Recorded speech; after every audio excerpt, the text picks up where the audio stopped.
13 juin, c'est aujourd'hui la journée internationale dédiée à l'albinisme. Une commémoration qui interpelle les décideurs et les communautés sur les conditions de vie des personnes atteintes d'albinisme.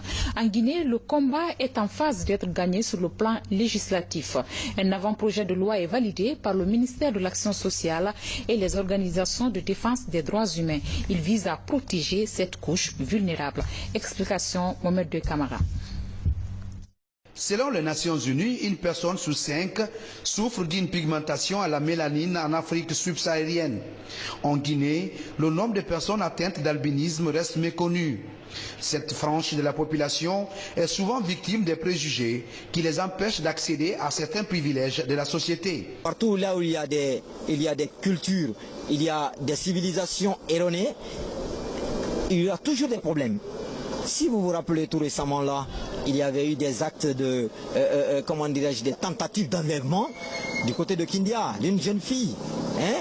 Mais tout ça là, c'est à cause de ces sorcelleries, des maraboutages, les gens créent des problèmes, tout ça là pour leur bien-être. Mais si on dit que l'albinisme, les albinos sont synonymes de malheur ou de bonheur, je ne sais pas, peut-être aujourd'hui je serai le président de la République, mais la vie... En ce qui concerne les hommes, nous avons tous les mêmes droits. Pour les sortir de ces difficultés, des associations de défense de leurs droits sont nées. L'une d'entre elles est même l'initiatrice d'un avant-projet de loi portant promotion et protection des personnes atteintes d'albinisme. Cette année, en lieu et place d'une célébration festive, des acteurs impliqués dans la défense des droits humains concentrent leurs efforts sur l'appropriation et la validation d'un avant-projet de loi qui va réprimer désormais tous les abus auxquels cette couche sera confrontée. Cet avant-projet, c'est une première dans toute l'Afrique et cette loi spécifique sur les albinos va permettre aux albinos d'être mieux protégés, de vivre en sécurité. Nous voulons en fait éviter que ce qui se passe dans certains pays comme la Tanzanie et autres n'arrive ici.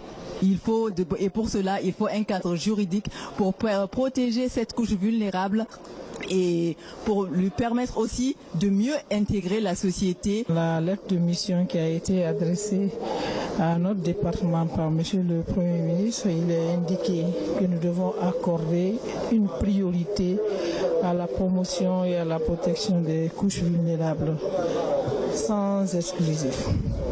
Alors, nous voici, ça fait 4 années successivement que nous célébrons la journée internationale de sensibilisation sur l'albinisme.